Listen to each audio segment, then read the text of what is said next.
FIFA are compromised. Regardless of the result yesterday, following Balogun's overturned red card should not just be swept under the carpet, and something seriously needs to be done by the powers that be, or not the powers that be, to sort out the administration of our beautiful game.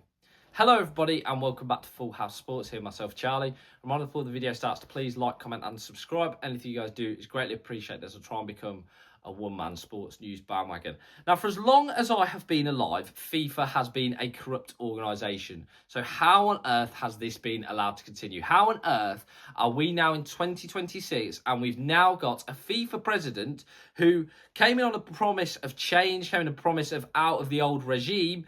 How can we have him receiving phone calls from a country's president who, let's face it, he has a very close relationship with that is rather unprofessional, and now he is apparently saying, or overturning red cards on the basis of an article that many didn't know existed, and also many have said has never been used. It was unprecedented. Gianni Infantino is a disgrace, FIFA is a disgrace, and all of this tournament, the administrative side has been an absolute disgrace.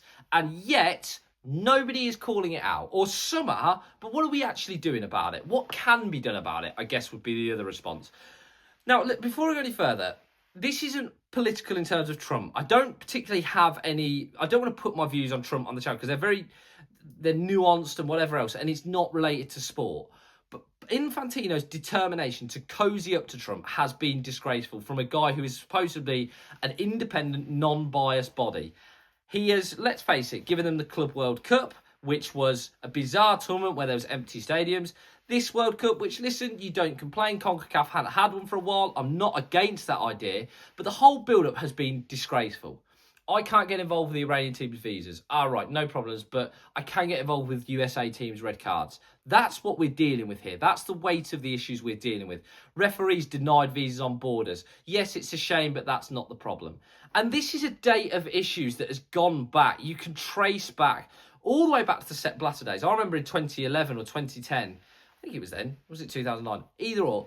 I remember as a kid not getting why England didn't get the World Cup. I couldn't fathom it. Why it went to Russia and Qatar. Well, we know why now. Because a lot of FIFA's general secretaries ended up walking around in brand new Rolexes and driving brand new supercars because of what had been bought for them. Oh, well, no one in Europe likes England. That's absolutely fine. But corruption has stained all of the World Cup bids going through. Since even Germany in 2006, there's been a lot that's been uncovered there. So FIFA are continuing to be corrupt. And Infantino was voted in after Sepp Blatter, of course, was got rid of. Blatter, who now has bizarrely tweeted that he's disgusted with Infantino's actions, which is definitely pot killing kettle black. Now you've got, Qatar, where there was the bizarre press conference. Today I feel gay. Today I feel straight. Today I feel this. Today I feel that.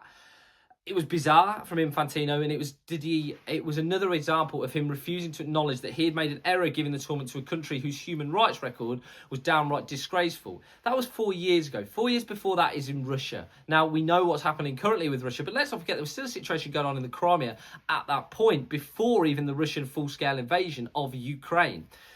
Infantino and FIFA have made the game look a joke. And the fact of the matter is that until we as fans unify and demand change, nothing will happen. All this faux anger from pundits really, really annoys me because they still take the gigs. Gary Neville's one of the worst for it. I'm going to say it. He is one of the worst for it. Oh, Qatar, it's disgraceful, it's disgraceful. He was still out there. They're all still out there. They all don't care. They're not boycotting it. Let's not forget that. And do you know what? I've got to give a lot of credit to the Irish fans, because when recently they've been determined to not play Israel, they've stood up for what's right, or what they believe is right. I'm not saying what is and what isn't, but they've just stood up for what is right. This is the problem with when you have a lack of ownership over this. The game is run by powers that we can't see. Even going back to the Club World Cup last year, where bizarrely Inter Miami all of a sudden enter it. FIFA making up their own rules to get players and clubs they want in the tournament. It is not okay. It cannot be allowed to continue. Why is it being allowed to continue? Why is no one going this? Because I don't get it, and I do believe this. If UEFA or if someone independently said, right, I'm going to conglomerate some of the boards together and we're going to start our own union, I don't think it would actually, I think it would take off, surely. I just cannot see how this is being allowed to continue. Something needs to change. big time. But it won't. We'll continue, and we'll have a 2030. We've got a 2030 World Cup across 6 countries. I mean, environmentally, it's a disgrace for fans. Again, it's another disgrace.